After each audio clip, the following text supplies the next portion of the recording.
നീ വന്നു പോയില്ലേ? പക്ഷെ അവൻ പ്രാർത്ഥിക്കുന്നത് അത് എനിക്കൊന്ന് ഭയങ്കരമായിട്ടൊന്ന് പറ്റുന്നില്ല. ഇവനൊന്ന് പ്രാർത്ഥിക്കുന്നില്ല. ഇവൻ ഉയർന്നല്ലേ? ഇവൻ ഉയർന്ന പ്രശ്നമാണ്. കോടികൾ ആസ്തിയുള്ളവനായി മാറുന്നു. കോടികൾ ആസ്തി. ഇപ്പോഴേ അവൻ ഓരോന്ന് പ്ലാൻ ചെയ്തു.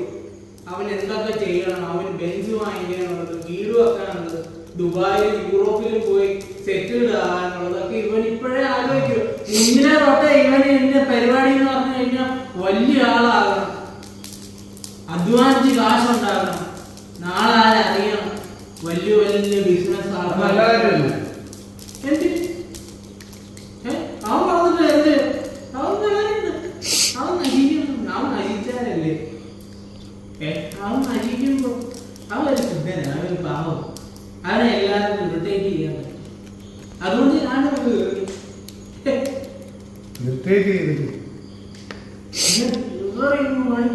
പണി കൊടുത്തവന്റെ ഏക്കാൻ തുടങ്ങി. അതുകൊണ്ടല്ലേ അവൻ എല്ലാത്തിനും പൊട്ടി പാളിയ. ഞാൻ എന്തെല്ലാത്തിനും അവൻ എവിടെയെങ്കിലും കീറി എവിടെയെങ്കിലും നിൽക്കാൻ പറ്റുന്നുണ്ടോ? ഒന്നുമില്ല. ഞാൻ ഇങ്ങനെ നശിപ്പിക്കും. ഞാനിവിടെ ഇറങ്ങി വന്നിരുന്നു ഇവരെ നശിപ്പിക്കാൻ. മുൻജന്മത്തിൽ എനിക്ക് വൈരാഗ്യം ഉണ്ടോ ഇല്ലയോ എന്നൊന്നും നിങ്ങൾ അറിയേണ്ട കാര്യം. ഞാനിവിടെ വന്നിട്ടുണ്ട് ഇവനെ നശിപ്പിച്ചിട്ട് പോകുള്ളൂ. ഇവൻ വലിയ ആളാണ്. ഇനി ഇവൻ പോയി കഴിഞ്ഞാൽ എന്നെ ഇനിയും പോയി കഴിഞ്ഞാൽ ഞാൻ ഇനി ആരെയും കൊണ്ടുവരും. ഇവൻ വളരരുത്. ഇവൻ വളർന്ന വലിയ പ്രശ്നമാണ്. അല്ലെ മുജ്ജന്മത്തിൽ നിനക്ക് ദേഷ്യം വരാൻ പാകത്തിന് ഇവന്റെ മുജ്ജന്മം നിനക്ക് അറിയാം? എനിക്കൊന്നും അറിയില്ല. ഞാൻ പലതും പറയും, നിങ്ങളെ തെറ്റിദ്ധരിക്കും. ഞാനൊന്നും ധരിക്കത്തില്ല, എനിക്കൊക്കെ അറിയാം. ഞാൻ കുറെ നാളായിട്ട് പണി ചെയ്യുന്ന, അതുകൊണ്ട് സ്വഭാവം. ഞാൻ ആദ്യം പറഞ്ഞില്ല, നീ ഉണ്ടെന്ന് പറഞ്ഞല്ലേ ഇവിടേക്ക്. ഇത് പണി എനിക്ക് കുറെ നാളായിട്ട് പണി അറിയാവുന്നുണ്ട്. ഇതൊന്നും എല്ലാവരും പോയിട്ട് വന്നു ഇട്ടിട്ട് ഇവിടുന്ന് വന്നിട്ട് പോയി. ഇവനെ കാണും, ഇവൻ കേറും പോയിരുന്നു. എന്നെ കൊണ്ട് നശിപ്പിക്കുവാനേ അല്ല, നശിപ്പിച്ചിട്ട് ഇവനാണെങ്കിൽ ദൈവത്തെയും വിളിച്ച് ഈശ്വരനെയും വിളിച്ച് എല്ലാരെയും വിളിച്ചിട്ട് ഇവൻ മുന്നോട്ട് പോകും. തോക്കത്തില്ലെന്നും പറഞ്ഞു ഭയങ്കര പട്ടി മനസ്സിലായിരുന്നു. മറ്റാർക്കും ഇല്ലാത്ത പട്ടി മനസ്സിൽ. ഇല്ലെങ്കിൽ ഇവനൊക്കെ എന്നെ ചാവേണ്ടിയതാണ്. വേറെ വല്ലവരും ഒക്കെ ആയിരുന്നെങ്കിലില്ല. ഞാൻ വേറെ ആൾക്കാരെ കൊന്നിട്ടുണ്ടെന്ന്. ഞാൻ ഇതുപോലെ വേറെ കൊന്നിട്ടുണ്ട്, വണ്ടി ഇടിച്ചു, അല്ലാതെ ഒക്കെ കൊന്നിട്ടുണ്ട്. ഞാൻ ഇവന്റെ നേരത്തോട്ട് കയറിയത്. പക്ഷെ ഇവനാണെങ്കിൽ പുല്ലൻ വിഷയമാണ്. ഇവനാണെങ്കിൽ എത്ര ചെയ്തിട്ടും മോറുന്നില്ലെന്നുള്ളു. അപ്പൊ ഈ മരിച്ച ആൾക്കാരുടെ ആത്മാക്കൾ നിങ്ങളെ ഉപദ്രവിക്കത്തില്ലേ? ഞാൻ ഫൈറ്റ് ചെയ്യും. ഞാൻ അജീവനായ ഇപ്പൊ ഒറ്റനെ കൊന്നു കഴിയുമ്പോ അവന്റെ ആത്മാവത്തില്ല, അവൻ പിന്നെ നിങ്ങളെ ഉപദ്രവിക്കത്തില്ല. എന്നെ ഉപദ്രവിക്കാൻ ആരെന്നെ ഉപദ്രവിക്കാൻ വന്നാലും എനിക്ക് ഒരു പ്രശ്നമില്ല. ഞാൻ അവരെയൊക്കെ കടുക്കും. ഇവരൊക്കെ എത്ര വട്ട ഇവനെ താഴാൻ നോക്കി നടന്നോ? ഇല്ല. അതെന്താ? ഞാനെന്ന് പറഞ്ഞ പവർ. അതുകൊണ്ടാണ് നീ ഇങ്ങനെ ഒരിക്കലും പവറുള്ള ഉണ്ടായിരിക്കും കാണിക്കും ചെയ്ത്. എന്തുവാ പവറുള്ള ചെയ്ത് കാണിക്കും.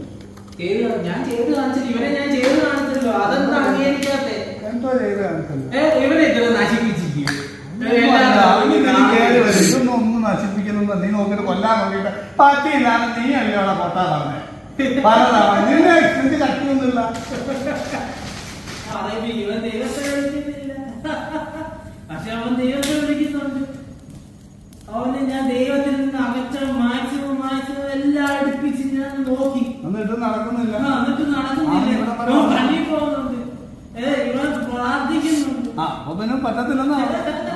പക്ഷെ ഞാൻ ഇതിന്റെ അടുത്ത് കൂടി ഇരുന്നിട്ട് അത് നശിപ്പിക്കും. അത് എത്ര വർഷം എടുത്താൽ ഇവന്റെ അധവനം കണ്ടിട്ട് എല്ലാരും ചിരിക്കണം.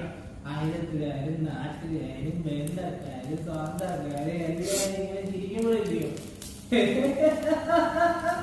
എനിക്ക് കിട്ടുന്ന ഒരു സന്തോഷമുണ്ട്. പറഞ്ഞറിയിക്കാൻ പറ്റാത്ത ഒരു സന്തോഷം. ഇവരില്ലയോ, ഇവൻ ഭയങ്കര കഴിവുള്ളതാണ്. ഇവനെ പിടിച്ചാൽ കിട്ടൂല. ഇവനെ ഇവിടെ അതുകൊണ്ടില്ലേ ഇവനൊക്കെ വെളിയിൽ പോയപ്പോ ഞാൻ ഇനി പരിച്ചയച്ചത്. അവിടെ നിൽക്കേണ്ടതാണോ? നീ പോയി എവിടെ പോയാല് എന്നെ നശിപ്പിക്കാൻ. അത് എന്നെ എത്ര നാളോ അവന് എന്നെ നശിപ്പിക്കാൻ. അതുകൊണ്ടൊന്നും ഞാൻ ഇങ്ങനെ ക്ഷീണം കൊടുക്കും, പാലവും കൊടുക്കും. ഞാനിങ്ങനെ ക്ഷീണം കൊടുക്കും, പാലവും കൊടുക്കും, മറവി കൊടുക്കും. വീട്ടിൽ ഇരുന്നില്ല, ഇവനെ വെളിയിൽ ഇറക്കി വിടും. പുറത്തുമില്ലായിരുന്നു. വെളിയിൽ ഇറക്കി വിടുന്നില്ല, ഇവിടെ വീട്ടിൽ ഇരുന്നിട്ടില്ല, ഞാൻ എന്നെ വെളിയിൽ ഇറക്കി വിടും.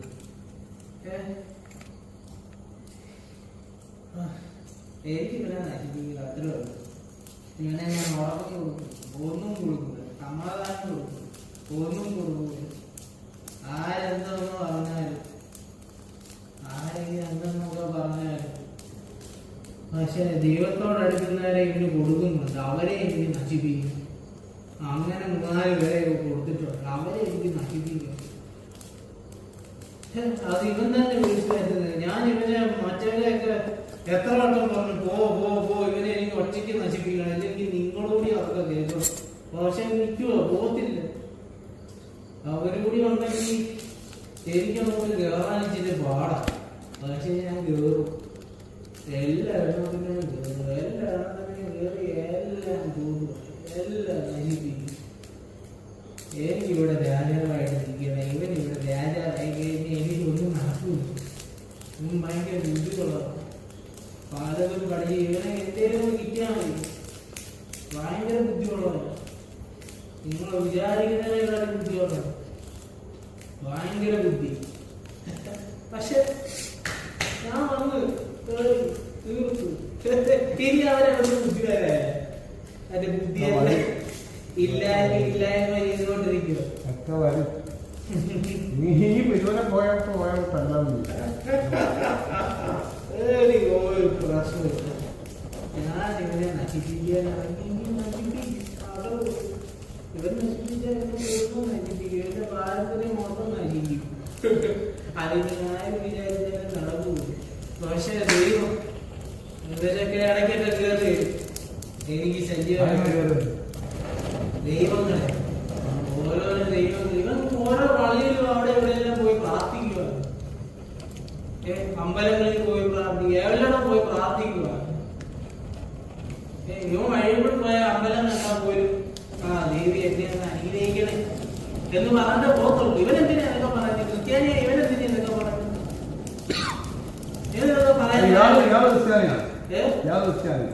ഞാനതിലൊക്കെ ആയിക്കോട്ടെ, താൻ അല്ല, ഇയാൾ പറഞ്ഞു ക്രിസ്ത്യാനിയായിട്ട് മാത്രമേ പ്രാർത്ഥിക്കാൻ പറ്റുള്ളൂ, അമ്പലത്തിൽ ക്രിസ്ത്യാനിക്ക് പ്രാർത്ഥിക്കാൻ പറ്റില്ല.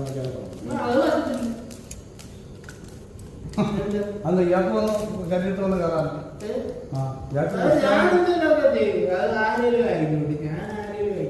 എന്റെ ജാതി എന്റെ മതം എന്നെ അളക്കാൻ ആരും വന്നിട്ടില്ല, ഇതുവരെ വന്നിട്ടില്ല.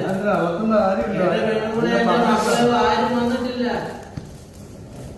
അറിയുന്ന കാര്യമൊന്നുമില്ല. നീ ആരാണ്? നീ പോകുന്നു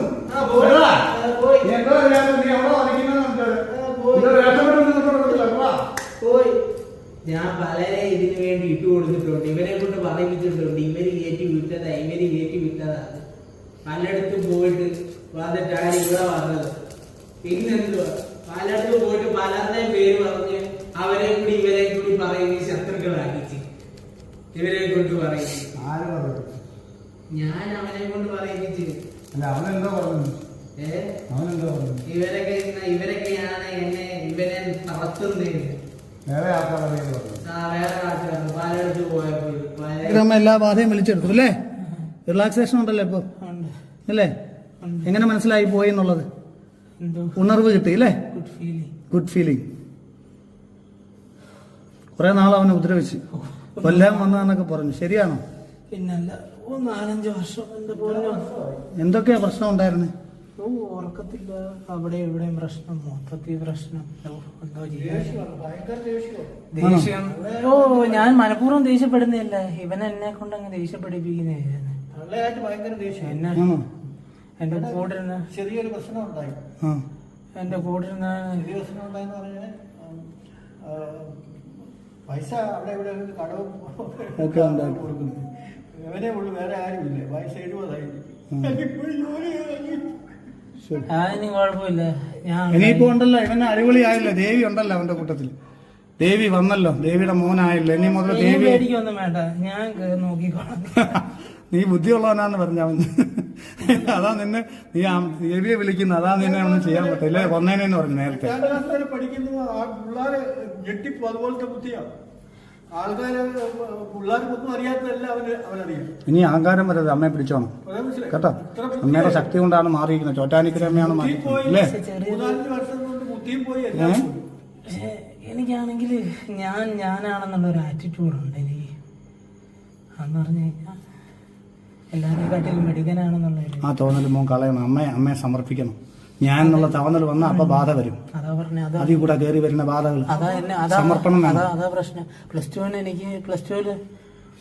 ടുവിൽ എനിക്ക് ഞാൻ ഇഷ്ടപ്പെട്ടതെടുത്ത് പഠിച്ചതാണ്.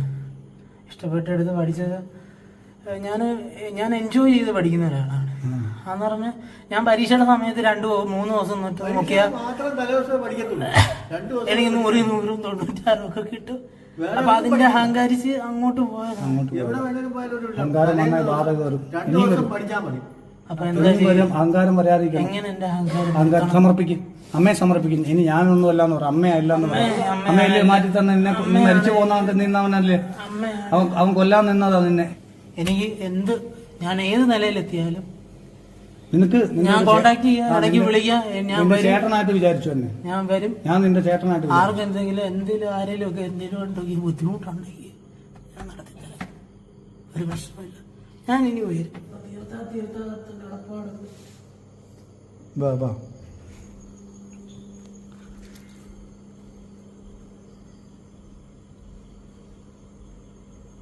പ്രാർത്ഥിക്കുന്നതിന്റെ ഗുണമുണ്ടോ? ഞങ്ങൾ ഇന്ന് ജീവിക്കുന്നു. അപ്പോൾ കഴിഞ്ഞ 5-5.5 വർഷമായിട്ട് എനിക്ക് ഇതേപോലെ ബാധാദോഷം കയറിയിരിക്കുമായിരുന്നു. അപ്പോൾ പലവിധമായിട്ടുള്ള ബുദ്ധിമുട്ടുകളുണ്ടായിരുന്നു. ഇതേപോലെ ഉറക്കമില്ലായ്മ, പിന്നെ ശരീരമാകെ അസ്വസ്ഥത, കമ്മ്യൂണിക്കേഷൻ ചെയ്യാൻ പറ്റാത്ത, ശരീരം പിടിച്ചു വലിക്കുന്ന പോലെ ഓരോ സമയത്തും ഓരോ രീതിയിലായിരുന്നു. ആദ്യമേ നെഞ്ചത്തായിരുന്നു എന്തോ കൂടിയിരിക്കുന്ന പോലെ, പിന്നെ ശരീരം ഒട്ടാകെ തോന്നി, പിന്നെ അതൊരു സമയം കഴിഞ്ഞപ്പോൾ തലയ്ക്കായി, പിന്നെ അത് വീണ്ടും മൊത്തം ശരീരം മൊത്തമായി. അങ്ങനെ ഇരുന്നപ്പോഴാണ് ഞാൻ ഇവിടെ വന്നത്. ഇവിടെ വന്ന് തിരുമേനി ഇതേപോലെ പൂജ ചെയ്ത് കഴിഞ്ഞപ്പോൾ ഇതേപോലെ മാറി. ഇപ്പോൾ ഇനി ഇതുകൂടി മെഡിറ്റേഷൻ കൂടി ചെയ്ത് കഴിയുമ്പോൾ എനിക്ക് തീർച്ചയായിട്ടും എനിക്ക് ഉറപ്പുണ്ട്, പഴയ ഞാൻ എവിടെയാണോ നിന്നത് അവിടെ നിന്ന് എനിക്ക് റീസ്റ്റാർട്ട് ചെയ്ത് പുതിയൊരു കരിയർ ബിൽഡ് ചെയ്യാൻ പറ്റും എന്നുള്ളൊരു 100% അല്ല 200% കോൺഫിഡൻസിലാണ് ഞാനിപ്പോൾ നിൽക്കുന്നത്. അതിനൊറ്റൊരു തിരുമേനിയാണ്. അപ്പം ഇതേപോലെ ഈ പ്രോബ്ലമായിട്ട് ബുദ്ധിമുട്ടുന്നവർ ഇതേപോലെ ഈ ഒരു കാര്യങ്ങൾ തിരിച്ചറിഞ്ഞ് മനസ്സിലാക്കി മുന്നോട്ട് പോവുകയാണെങ്കിൽ നല്ല ഒരു വിജയം അവരുടെ ജീവിതത്തിൽ കൈവരിക്കാൻ പറ്റുമെന്ന്. എനിക്ക് ബുദ്ധിമുട്ടുണ്ടായിരുന്നെന്ന് പറഞ്ഞു കഴിഞ്ഞാൽ ഇതേപോലെ ശരീരമാകെ തളർച്ചയായിരുന്നു. ഇപ്പം എന്ന് പറഞ്ഞു കഴിഞ്ഞാൽ ഒന്നും ചെയ്യാൻ പറ്റാത്തൊരവസ്ഥ. എന്തിനും നമ്മൾ ഇറങ്ങി എന്തിന് പുറപ്പെടുന്നു അവിടെ എല്ലാം തമായിട്ടുള്ള തടസ്സങ്ങളായിരുന്നു. ഉറക്കത്തിന്റെ പ്രശ്നം എല്ലാം മൊത്തത്തിൽ പ്രശ്നമായിരുന്നു. അങ്ങനെയാണ് ഈ 5-5.5 വർഷം ഞാൻ അനുഭവിച്ച് ഇങ്ങോട്ട് വന്നത്. ഇന്നലെ ആ ഒരു പൂജ ചെയ്ത് മാറ്റി ഇന്നലെ ഞാൻ ഫുൾ പോസിറ്റീവ് മൈൻഡിലാണ് കയറി കിടന്നുറങ്ങിയത്. ആദ്യമായിട്ട് എൻ്റെ ജീവിതത്തിൽ ആദ്യമായിട്ട് ഇത്രയും നാളുകൾക്ക് ശേഷം ഫുള്ള് ദൈവം മാത്രമേ ഉള്ളായിരുന്നു. അങ്ങനൊരു അവസ്ഥയിലായി. ഇപ്പോൾ ഇനി ഇതും കണ്ടിന്യൂസ് ആയിട്ട് ചെയ്ത് പൂർണ്ണമായിട്ടും എല്ലാം ഉണ്ടായിരുന്നു. ഷോൾഡർ പെയിന് അങ്ങനത്തെ അത് നമുക്ക് പ്രത്യേകം മനസ്സിലാക്കുന്നതെന്ന് പറഞ്ഞാൽ നമ്മളൊരു പർട്ടിക്കുലർ ആയിട്ടൊരു സംഭവം എന്തെങ്കിലും ഒരു സംഭവം എടുത്ത് ഇങ്ങനെ കുറച്ചു നേരം ഒന്ന് ചിലപ്പോൾ അത് നോർമൽ ഒരു മനുഷ്യന് ഒരു 10-15 മിനിറ്റ് അത് പിടിച്ചു വെക്കാൻ പറ്റും. പക്ഷെ എനിക്കാണെങ്കിൽ ഒരു 2 മിനിറ്റ് കഴിയുമ്പോഴേ എൻ്റെ കൈ കിടക്കാൻ തുടങ്ങും. ഭയങ്കരമായിട്ടുള്ള ദേഷ്യം ഉണ്ടായിരുന്നു. പക്ഷേ അത് വീട്ടുകാരുമായിട്ടായിരുന്നു ഏറ്റവും കൂടുതലായിട്ടുള്ളത്, ഫ്രണ്ട്സുമായിട്ടും ഉണ്ടായിരുന്നു. പിന്നെ പലരുമായും അകറ്റാൻ ഇത് ഒരു കാര്യമായി. അങ്ങനെ മൊത്തത്തിൽ അത് പ്രശ്നമായി. ഡിസിഷൻ എടുക്കാൻ പറ്റാത്തൊരവസ്ഥ, കമ്മ്യൂണിക്കേഷൻ പ്രോബ്ലം. സത്യം പറഞ്ഞാൽ നമ്മൾ ഒരിടത്ത് ഐസോസിലേറ്റഡ് ആയി പോവുക. നമുക്ക് വേറെ ആരോടും നമുക്ക് സംസാരിക്കാൻ തോന്നാത്തൊരവസ്ഥ വരില്ലേ? അങ്ങനെ ഒരു അവസ്ഥയിലായിരുന്നു. ആ റൂം അടച്ച് അങ്ങിരിക്കും, ഒറ്റയിരിപ്പ. ഒന്നെങ്കിൽ ഫോൺ നോക്കിക്കൊണ്ടിരിക്കുക, അല്ലെങ്കിൽ എന്തെങ്കിലും ആലോചിച്ചുകൊണ്ടിരിക്കും. അങ്ങനെ ഇരിപ്പ, എങ്ങും പോകാൻ തോന്നുന്നില്ല. ആകെ കൂടെ ഞാൻ ഒരുപാട് ഫ്രണ്ട്സും കാര്യങ്ങളും ഒക്കെ ഉള്ള എനിക്ക് ഞാൻ ഏറ്റവും ലാസ്റ്റിൽ അത് ചുരുങ്ങി 2 പേരിലും എനിക്ക് മാത്രം ആയൊരു സിറ്റുവേഷൻ ഉണ്ട്. ആ 2 പേരോട് മാത്രമേ ഞാൻ കമ്മ്യൂണിക്കേറ്റ് ചെയ്തിട്ടുള്ളൂ. ആ 2 പേരോട് വീട്ടിൽ മാത്രമേ ഞാൻ പോകാറുള്ളൂ.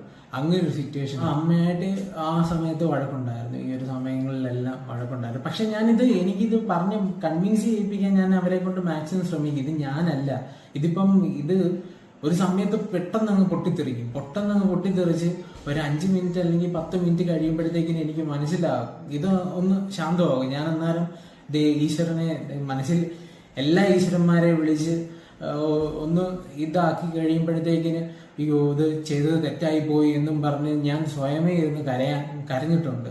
അങ്ങനെ പലപ്പോഴും ഇരുന്ന് വീട്ടുകാരെ തെരുവ് വിളിച്ചിട്ടും സംസാരിച്ചിട്ടും ഒക്കെ ഒന്ന് ഇങ്ങനെയൊക്കെ പറഞ്ഞിട്ട് ഞാൻ തന്നെ ഇരുന്ന് കരഞ്ഞിട്ടുണ്ട് രാത്രികളിൽ. അതൊന്നും വീട്ടുകാർ കണ്ടിട്ടില്ല, ആരും കണ്ടിട്ടില്ല. അത് നമ്മുടെ ഈ ഒരു പ്രശ്നം ഇങ്ങനെ നിൽക്കുവാണ്. അതെന്ന് പറഞ്ഞാൽ ഇത് പോകുന്നില്ല.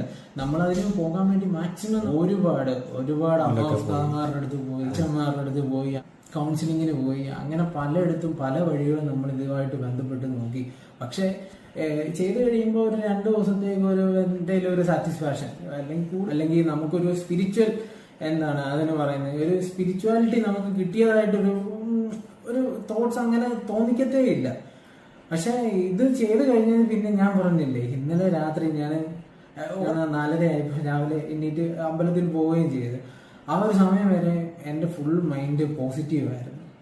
മെഡിറ്റേഷനും കൗൺസിലിങ് സൈക്കോതെറാപ്പി കാര്യങ്ങൾ എല്ലാം ചെയ്ത് അഫർമേഷൻസ് എല്ലാം ചെയ്ത് നല്ല പേഴ്സണാലിറ്റി ഡിസൈനിങ്ങും കൂടെ ചെയ്ത് പവർഫുൾ ആക്കി എടുക്കുമ്പോൾ ശരി. സത്യം പറഞ്ഞു കഴിഞ്ഞാൽ ഞാനിപ്പോ ഒരാളോട് ഇങ്ങനെ ഇപ്പൊ ഒരു ക്യാമറയ്ക്ക് മുന്നിൽ ഇങ്ങനെ സംസാരിക്കുന്നത് തന്നെ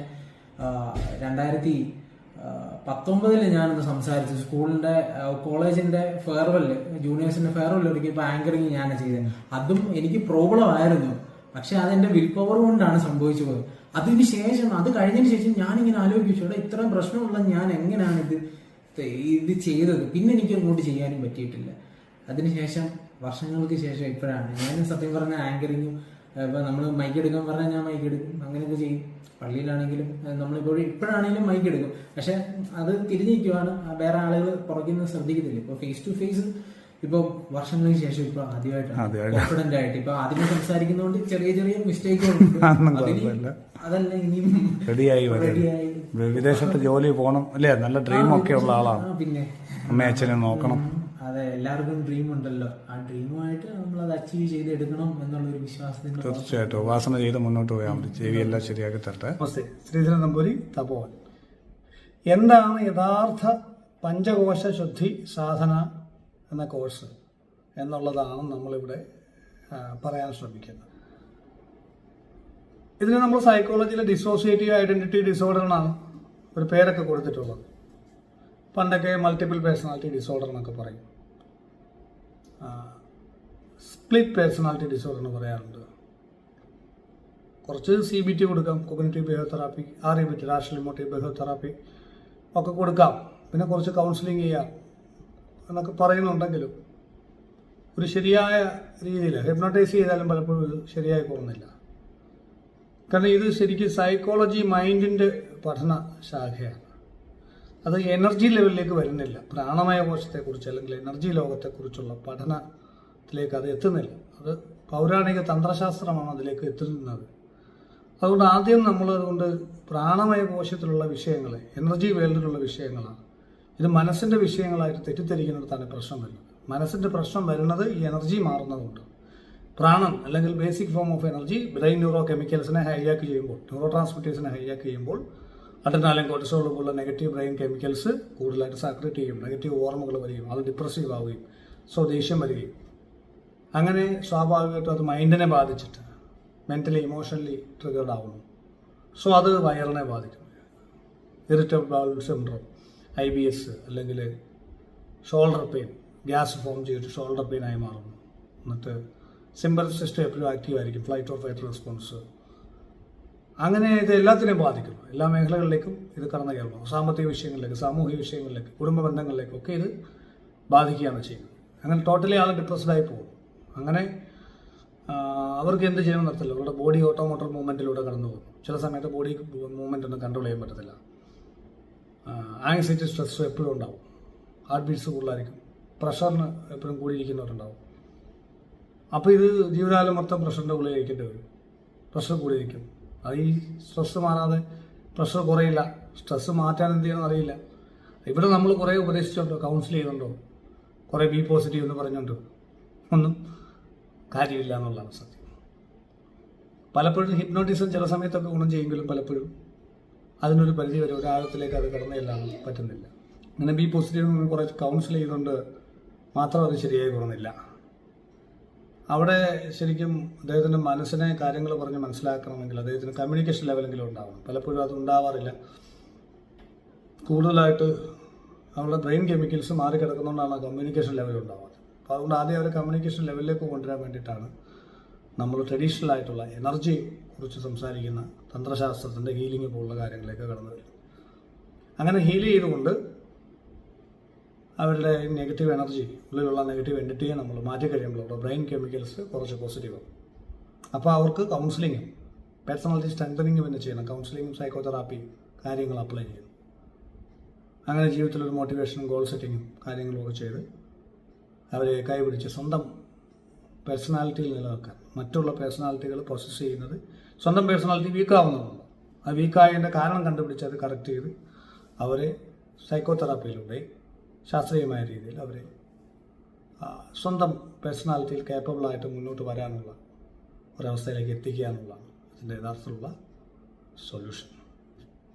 ഒരുപാട് ആളുകൾ ഇന്ന് സമൂഹത്തിൽ ഇത്തരത്തിലുള്ള പ്രശ്നം, ആൻസൈറ്റി, സ്ട്രെസ്സും ഒക്കെ ഇതുകൊണ്ട് അനുഭവിക്കുന്നവരുണ്ട്. എല്ലാം അങ്ങനെയാണെന്ന് നമ്മൾ പറയുന്നില്ല. കുറേ ഭൂരിപക്ഷം വിഷയങ്ങൾ ഇങ്ങനെയുണ്ട്. ഇതുമൂലം ഇത് പരിഹാരം കാണാൻ പറ്റാതെ ആത്മഹത്യ ചെയ്ത ഒരുപാട് ആളുകളുണ്ട്. അത്രയ്ക്ക് ജീവിതം മടുത്തു, കാരണം ഇതുകൊണ്ട് സഹിച്ച് ഇങ്ങനെ ജീവിക്കാൻ വയ്യ എന്ന് പറഞ്ഞു. അത് തന്നെയാണ് ഇങ്ങനെയുള്ള എൻറ്റിറ്റീസിന് ആവശ്യവും പലപ്പോഴും ബോധ മനസ്സിൽ നിന്ന് പ്രവർത്തിക്കുന്നു. അപ്പോൾ ഇപ്പോഴും നമ്മൾ നല്ല ഒരു ചിന്തകളെ പ്രോത്സാഹിപ്പിക്കുക. അപ്പോൾ ഇതിങ്ങനെയുള്ളത് പ്രോസസ്സ് ചെയ്യുന്നില്ല. ഇവരെ ഹിപ്നോട്ടൈസ് ചെയ്തിട്ടാണ് പ്രോസസ്സ് ചെയ്യുന്നത്. നമ്മളിപ്പോൾ നല്ല ചിന്തകളെ കൊണ്ടിരിക്കും, നമ്മുടേതായിട്ടുള്ള മതപരമായ പ്രാർത്ഥനകളിൽ പങ്കെടുക്കുകയും ഡെയിലി നമ്മൾ ഈശ്വരനെ വിളിക്കുകയും ചെയ്താൽ ഇങ്ങനെയുള്ള പ്രശ്നങ്ങൾ വരാതിരിക്കാനും വന്നത് മാറാനും പിന്നീട് വരാതിരിക്കാനും ഒക്കെ നമുക്ക് അതാത് മതത്തിലുള്ള ഈശ്വരനെ പ്രാർത്ഥിക്കുക. ഈശ്വരൻ ഒന്നേ ഉള്ളൂ, അത് പല രൂപത്തിൽ പറയുന്നു എന്നുള്ളത് സ്നേഹമാണ്. സ്നേഹമുള്ള ആളുകളിലേക്ക് ഇതുങ്ങൾക്ക് പ്രവേശിക്കാൻ ബുദ്ധിമുട്ടാണ്. നമ്മൾ മാക്സിമം പരസ്പരം സ്നേഹിക്കുകയും ഈശ്വരനെ അകമഴിഞ്ഞ് സ്നേഹിക്കുകയും ചെയ്താൽ ഈ സ്നേഹത്തിൻ്റെ ബ്രെയിൻ ന്യൂറോ കെമിക്കൽസ് ഉള്ളിടത്ത് ഇതുങ്ങൾക്ക് കയറാൻ ബുദ്ധിമുട്ടാണ്. അതുകൊണ്ട് അൺകണ്ടീഷണൽ ലവ് ഉണ്ടാവണം. ഈശ്വര ഉപാസനയിൽ അൺകണ്ടീഷണൽ ലവ് ഉണ്ടാവണം. അങ്ങനെ ശരിയായ ഒരു ഈശ്വര ഉപാസനയിലൂടെ പ്രശ്നങ്ങൾ പരിഹരിക്കാൻ പറ്റും. അപ്പം നമ്മുടെ പ്രാണമയ കോശം ശുദ്ധമാകും. പ്രാണമയ കോശം ശുദ്ധമായി കഴിഞ്ഞാൽ മെഡിറ്റേഷൻസിലൂടെ വിജ്ഞാനമയ കോശം, മെഡിറ്റേഷൻ കണ്ണടച്ചിരിക്കുന്നതല്ല, അതിൽ പ്രത്യേകം ട്രെയിനിങ്ങുകൾ വേണം. ശരിയായ മെഡിറ്റേഷൻ എങ്ങനെ ചെയ്യണം, കുണ്ടലിനി ഹൈജാക്ക് ചെയ്യുന്നതാണ് ഇങ്ങനെയുള്ള ബാധാവിഷയങ്ങൾ. കുണ്ടലിനി എനർജിയാണ് ഹൈജാക്ക് ചെയ്യുന്നത്. അത് കുണ്ടലിനി റൈസിങ് ഉള്ളവർക്ക്, കുറച്ചുള്ളവർക്കാണ് ഇങ്ങനെയുള്ള പ്രശ്നങ്ങൾ കൂടുതൽ അഫക്റ്റ് ചെയ്യുന്നത്. നല്ല ദേവതകളും ചീത്തകളും ദേവതകളും കുണ്ടലിനി എനർജിയാണ് എടുക്കുന്നത്. അപ്പോൾ ആ എനർജി പ്രാണമയ കോശത്തിൽ മാനിഫെസ്റ്റ് ചെയ്ത് കറക്റ്റ് റൂട്ടിൽ സുഷുമ്നാ മാർഗത്തിലൂടെ കൊണ്ടുവരാൻ വേണ്ട കാര്യങ്ങൾ, അതിനുവേണ്ട മെഡിറ്റേഷൻസ് കാര്യങ്ങളൊക്കെ ചെയ്യണം. അപ്പോൾ മെഡിറ്റേഷൻസും ജപവും തമ്മിലുള്ള അനുവാദങ്ങൾ, ഈ അനുവാദം കുറഞ്ഞു പോയി കൂടിപ്പോയാലും അത് പ്രശ്നങ്ങളുണ്ടാവും. ഈ അനുവാദം കൂടിപ്പോയാലും എനർജി കൂടുതൽ റൈസ് ചെയ്ത് കൂടുതൽ ഈ നെഗറ്റീവ് എനർജിയിലേക്ക് വന്നു കഴിഞ്ഞാൽ അതാണ് ബൈപ്പോളർ ഡിസോർഡർ പോലുള്ള അസുഖങ്ങളിലേക്ക് കൊണ്ടുപോകുന്നത്. അപ്പോൾ ഇതിനകത്ത് പല കാര്യങ്ങളും നമുക്ക് പുറത്തൊരാളെ ചോദിച്ചാൽ പ്രൂവ് ചെയ്യപ്പെടേണ്ടതാണ്. അതുകൊണ്ട് ഇതിനകത്തിൽ പ്രൂവ് ചെയ്യപ്പെടേണ്ട കാര്യങ്ങളെ ജസ്റ്റ് പരാമർശിക്കണമെന്നുള്ളേ ഉള്ളൂ. പ്രൂവ് ചെയ്ത കാര്യങ്ങൾ ആൾറെഡി ഞാനീ പറഞ്ഞ സൈക്കോളജിക്കലായിട്ടുള്ള കാര്യങ്ങളാണ്. ഇത് രണ്ടും ഇതിനകത്തുണ്ട്. കുറച്ച് നമ്മുടേതായിട്ടുള്ള ഒബ്സർവേഷനിലൂടെ നമുക്ക് മനസ്സിലായി വന്ന കാര്യങ്ങളെ ക്രോഡീകരിച്ചു കൊണ്ടുള്ള കാര്യങ്ങളോട് ചേർത്തിട്ടാണ് ഇതിന് പരിഹാരം കണ്ടെത്തിയിട്ടുള്ളത്. ഇങ്ങനെയുള്ള വിഷയങ്ങൾക്ക് അങ്ങനെ പരിഹാരം കാണാനായിട്ട് സാധിക്കത്തുള്ളൂ. കാരണം ഇപ്പോഴത്തെ നമ്മൾ റിസർച്ച് അപര്യാപ്തമാണ്. നമ്മളെ കൂട്ടുള്ളവർ ഇത് ഒരു സയൻറ്റിഫിക്കലി എല്ലാവർക്കും ഉപയോഗിക്കത്തക്ക രീതിയിലേക്ക് കൊണ്ടുവരാൻ ശ്രമിച്ചുകൊണ്ടിരിക്കുകയാണ്. അതിന് വേണ്ടിയിട്ടുള്ള റിസർച്ച് നടക്കുകയാണ്. അതിലേക്ക് ശരിയായ രീതിയിൽ ആളുകളിലേക്ക് ഇതിൻ്റെ എല്ലാം ഒരു ഗുണങ്ങൾ എത്തിക്കണം എന്നുള്ളതും ഇതിനെക്കുറിച്ച് ആളുകൾ ശരിയായി മനസ്സിലാക്കണം, ചർച്ച ചെയ്യണം, പഠിക്കണം. ഇതിനെയൊക്കെ അന്ധവിശ്വാസം എന്ന് പറഞ്ഞ് വെറുതെ തള്ളിക്കളയാതെ, ആളുകളുടെ മാനസിക രോഗം എന്ന് പറഞ്ഞ് തള്ളിക്കളയാതെ ഇതിൻ്റെയൊക്കെ കുറേ യാഥാർത്ഥ്യങ്ങളുണ്ട്. ഇങ്ങനെയൊക്കെയുള്ള വൈബ്രേഷൻസ് അന്തരീക്ഷത്തിലുണ്ട് എന്നുള്ളതിന് നൂറുകണക്കിന് തെളിവുകളുണ്ട്. ഇങ്ങനെ ആളുകളിലേക്ക് പ്രോസസ്സ് ചെയ്യുന്നു. അപ്പോൾ അതുകൊണ്ട് പോസിറ്റീവായിട്ടുള്ള വൈബ്രേഷൻ ഫീൽഡുകളെ നമ്മൾ കൊണ്ടുവന്ന് ശരിയായ ഉപബോധ മനസ്സിൽ ഇംപ്ലാന്റ് ചെയ്തുകൊണ്ട് പ്രാണമയ കോശം ശരിയാക്കി അതിനെ ശരിയായി നെഗറ്റീവ് എനർജിയും പോസിറ്റീവ് എനർജിയും തിരിച്ചറിയാൻ പ്രാണന്റെ പോസിറ്റീവ് നെഗറ്റീവ് ഫ്രീക്വൻസികളെ തിരിച്ചറിഞ്ഞ് പോസിറ്റീവ് പ്രാണനുള്ളിടത്ത് അമൃതകലയുള്ളിടത്ത് കയറി നിൽക്കാൻ, പ്രാണന്റെ വിഷകലയുള്ളിടത്ത് ഇറങ്ങി മാറി നിൽക്കാനും ഉള്ളൊരു കഴിവ് മെഡിറ്റേഷൻ ചെയ്യുമ്പോൾ ഉണ്ടാവും. ശരിയായ മെഡിറ്റേഷൻസ്, നമ്മൾ പറയുന്ന മെഡിറ്റേഷൻസ്. കണ്ണടച്ചിരിക്കുന്നത് മെഡിറ്റേഷൻ അല്ല, അതിനകത്ത് പ്രോബ്ലംസ് ഉണ്ട്. കണ്ണടയ്ക്കുമ്പോൾ നമ്മുടെ ചിന്തകൾ കൂടുക ചെയ്യുന്നത്. ചിന്തകളെ കൂട്ടുന്നതല്ല മെഡിറ്റേഷൻ. യോഗ ചിത്തവൃത്തി നിരാവധനം എന്ന് പതഞ്ജലി പറയുന്നുണ്ട്. മനസ്സിനെ സ്റ്റോപ്പ് ചെയ്യാനാണ് നമ്മൾ മെഡിറ്റേഷൻസ് ഇതെല്ലാം ചെയ്യേണ്ടത്, വർദ്ധിപ്പിക്കാനല്ല. അപ്പോൾ അതുകൊണ്ട് വിഷ്വലൈസേഷൻ മെഡിറ്റേഷൻസ് അത്ര കണ്ട് ഗുണകരമല്ല. ഓവർ ബ്രീത്തിങ് എക്സസൈസ് പ്രോബ്ലംസ് ഉണ്ടാകും. ഇങ്ങനെയൊക്കെ ഉണ്ട്. അപ്പം ശരിയായ രീതിയിലുള്ള ശാസ്ത്രീയമായ സാധന പദ്ധതിയിലൂടെ ഒരാൾ കടന്നു പോകുമ്പോൾ അയാൾക്ക് ഹെൽത്തി ആയിട്ടുള്ള ലൈഫിലേക്ക് പതുക്കെ എത്താൻ സാധിക്കും. അതിന് വീട്ടുകാരുടെ സഹകരണം ആവശ്യമുണ്ട്. അത് പല സെറ്റിങ്ങിലൂടെയാണ് അത് ഹാൻഡിൽ ചെയ്യുന്നത്, ഒറ്റ തവണ കൊണ്ടല്ല. അതിനായിട്ട് എഫർട്ട് ഇട്ട് ശരിയായി മനസ്സിലാക്കി അതിനുവേണ്ടി എഫർട്ട് ഇടാനുള്ളൊരു മൈൻഡ് ആളുകൾ കാണിച്ചാൽ ഇങ്ങനെയുള്ള പ്രശ്നങ്ങളെ, അതായത് ഇങ്ങനെ ഒറ്റപ്പെടുന്ന, ഇങ്ങനെ ബുദ്ധിമുട്ടുന്ന ആളുകളെ ഒറ്റപ്പെടുത്തുക, അതിലൊന്നും പോകാതെ അവരെ സപ്പോർട്ട് ചെയ്ത് അവരെ കൃത്യമായി ഗൈഡ് ചെയ്ത് അവർക്കൊരു സ്നേഹം കൊടുത്താൽ, ആ സ്നേഹം ഇല്ലാത്തത് കൊണ്ടാണ് ഡിസോസിയേഷൻ വരുന്നത്. ഈ പേഴ്സണാലിറ്റിയുടെ ഒറ്റപ്പെടലിൽ നിന്നും ഒക്കെ അയാൾ വൾണറബിൾ ആകുമ്പോഴാണ് ശരിക്കും അയാൾ ആ പേഴ്സണാലിറ്റി വീക്കാകുമ്പോഴാണ്, അത് സ്നേഹം കിട്ടാത്തതുകൊണ്ടാണ് ഈ ഇങ്ങനെയുള്ള പൊസിഷൻസ് ഉണ്ടാകുന്നത്. അതുകൊണ്ട് ആ അദ്ദേഹത്തിന് വേണ്ട കാര്യങ്ങൾ, സപ്പോർട്ട്, സ്ത്രീ ആയാലും പുരുഷനായാലും അവർക്ക് വേണ്ട സപ്പോർട്ട് സ്നേഹപരമായി നമുക്ക് നൽകാൻ സാധിക്കണം. അങ്ങനെ നൽകുമ്പോഴാണ് അത് ഈശ്വരോപാസനയിലൂടെ നമുക്ക് ചെയ്യാൻ പറ്റുമെങ്കിലും മറ്റുള്ളവരുടെ സപ്പോർട്ടും കൂടെ അതിന് ആവശ്യമാണ്. അങ്ങനെ സപ്പോർട്ടീവായിട്ട് നിന്ന് ആ വ്യക്തിയെ കേൾക്കാനും മനസ്സിലാക്കാനും ഉൾക്കൊള്ളാനും സാധിച്ച് ഒരു സപ്പോർട്ട് കൊടുത്താൽ അവർ സമൂഹത്തിൻ്റെ മുഖ്യധാരയിലേക്ക് തിരിച്ചു പറയും. അവർക്ക് ഒരുപാട് കാര്യങ്ങൾ മറ്റുള്ളവർക്ക് വേണ്ടി ചെയ്യാൻ സാധിക്കുകയും ചെയ്യും. കാരണം അങ്ങനെയുള്ളവർ കുണ്ടലിനി റേസിംഗ് ഉള്ളവരാണ്. അവരുടെ കുണ്ടലിനി കറക്റ്റായിട്ട് പോസിറ്റീവ് ഫ്രീക്വൻസിയിൽ പുറത്തേക്ക് പോയാൽ അവരുടെ ലൈഫിൽ അവർക്കും മറ്റുള്ളവർക്കും ഒരുപാട് കാര്യങ്ങൾ ചെയ്തു കൊടുക്കാനൊക്കെ പറ്റുന്നവരാണ്. അത് തിരിഞ്ഞ് നെഗറ്റീവായിട്ട് ഇങ്ങനെയുള്ള പൊസിഷൻസ് വന്നാൽ അവർ അത്രയും മോശപ്പെട്ട ലൈഫിലേക്ക് പോവുകയും ചെയ്യും. അപ്പോൾ ഇത് ശരിയായി ഇതിൽ റിസർച്ചിന് ആവശ്യമുള്ള സബ്ജക്റ്റാണ്. അതുകൊണ്ട് തന്നെ ഇത് പഠിക്കാൻ വേണ്ടി ആളുകൾ മുന്നോട്ട് വരേണ്ടതാണ്. എന്തായാലും നമ്മുടെ പൂർവികന്മാരായ ഋഷിമാരുടെ മുന്നിൽ പ്രണമിക്കുന്നു. അവർ തന്നിട്ടുള്ള പദ്ധതികൾ അത് ഇനി ഒരുപാട് പഠിക്കേണ്ടതാണ്. അതിനകത്തിൽ ഒരുപാട് നമുക്ക് പഠിക്കാനുണ്ട്, റിസർച്ച് ചെയ്യാനുണ്ട്. കാരണം അങ്ങനെയുള്ള എത്ര കേസുകളാണ്, അങ്ങനെയുള്ള സൊല്യൂഷൻസ് നമുക്ക് അതിലൂടെ കിട്ടിയിരിക്കുന്നത് ഋഷിമാർ പറയുന്ന രീതിയിലൂടെ.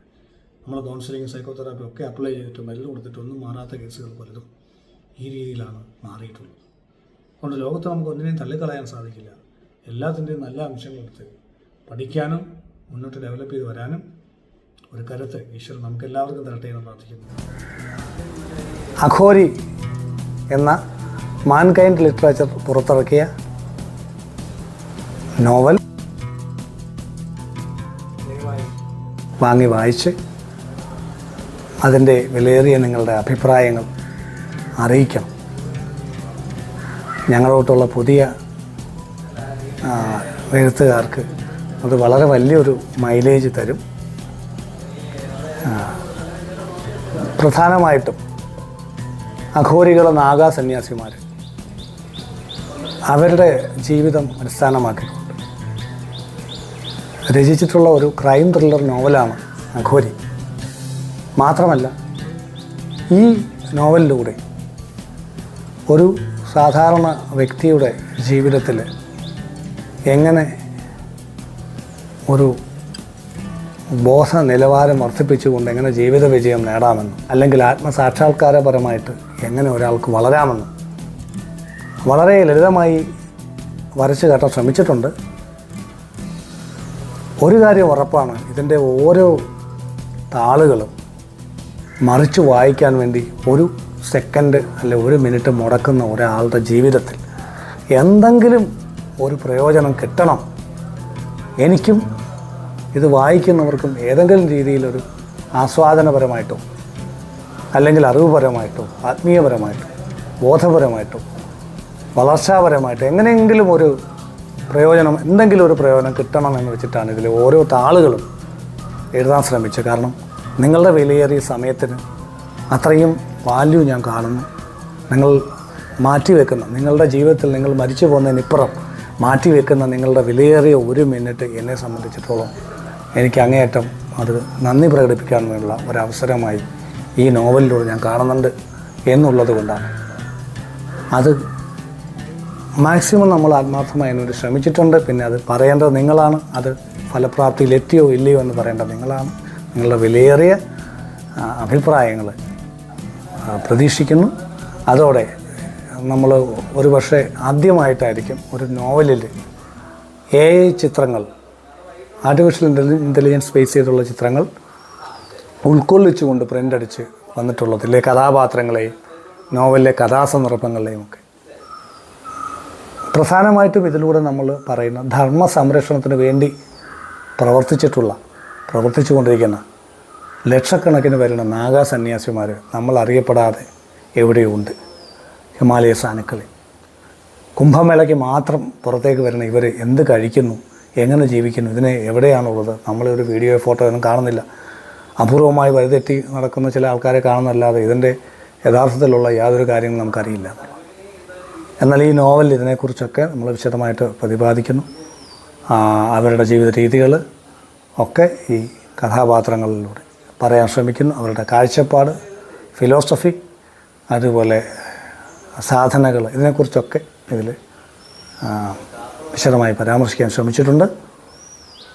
ഒരു വ്യത്യസ്തമായ വേറിട്ട ഒരു അനുഭവം എല്ലാവർക്കും ഈ നോവലിലൂടെ ലഭിക്കട്ടെ എന്ന് ഈശ്വരനോട് പ്രാർത്ഥിക്കുന്നു. നിങ്ങളേവരുടെയും പ്രാർത്ഥനയും പ്രോത്സാഹനം പ്രതീക്ഷിക്കുന്നു. നന്ദി, നമസ്കാരം.